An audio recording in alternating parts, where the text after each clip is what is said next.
Good evening, ladies and gentlemen. I am Chris Hagan. I shall be your entertainer for the next 5 minutes only. Thank you for paying in advance.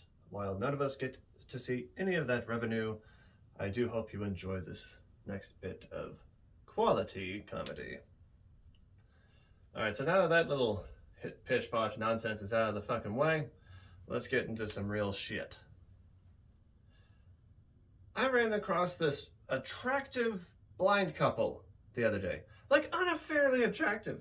It was like a cologne commercial got lost in a crosswalk. And I had to say something. I just walked over. I'm like, hey, did you two know you're adorable? Just so you're aware. And then they laughed. I'm like, well, there's got to be some more comedy in here somewhere. How'd you meet? You know, did you like cross sticks or just sniff her hair and just went, you seem like a good, wholesome lady to have kids with and a family.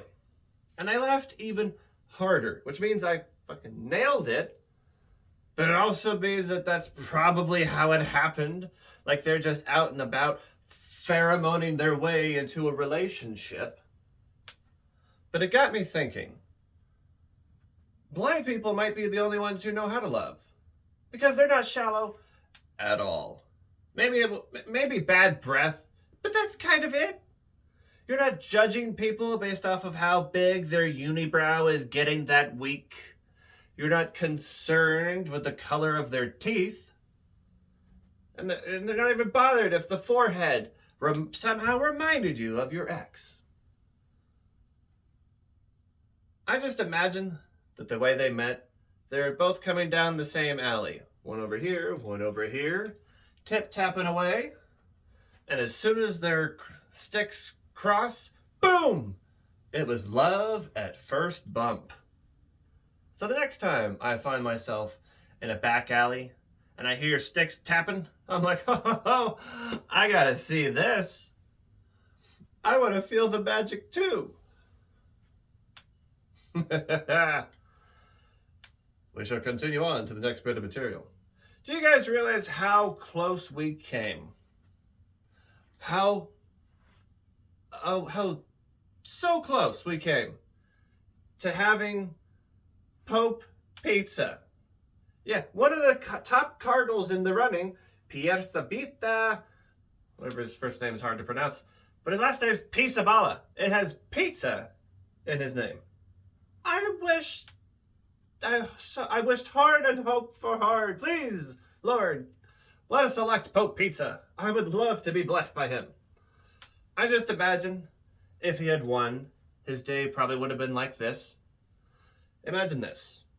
The Vatican doors open, white smoke comes out, but it smells like Little Caesars.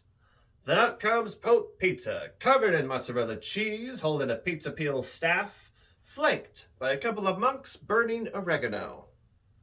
And he would say cool Pope Pizza things, like, give us this day our daily slice, but deliver us from evil in 20 minutes or less. And he would do cool things, like instead of holy water, he sprinkles Parmesan cheese on you like a waiter at Olive Garden. More blessings, say when. You've had enough blessings, sir. And when Pope Pizza gets ready to leave, he does it in style by riding a deep dish chariot off towards the sun, while he sings, Ave Marinara.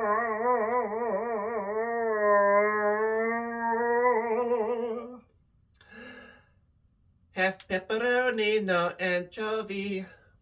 Meanwhile, while his clothes are liquefying, molten mozzarella falls and blisters the faces of the crowds below as they scream, Burns so good. The more it hurts, the more he loves you, right?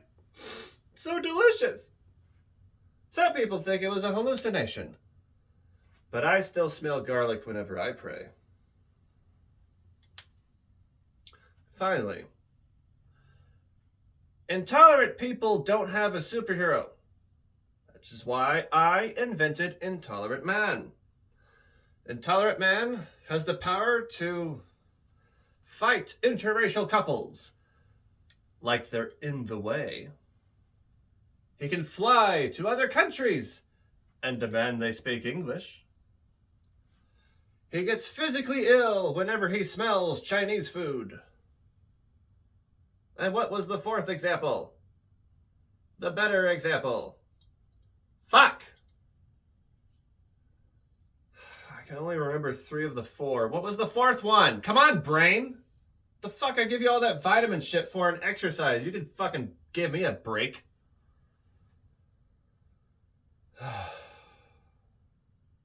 There we go. He has the ability to turn down ethnic music anytime Steely Dan is interrupted. But like with all superheroes, eventually he will meet his match. Like one day, Intolerant Man sees a bisexual, polyamorous, half Asian, half Eskimo, dual spirit couple kissing in front of a Cracker Barrel.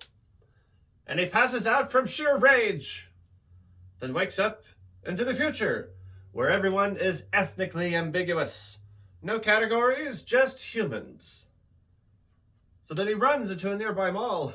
Where are my people? And this mixed-race toddler looks up.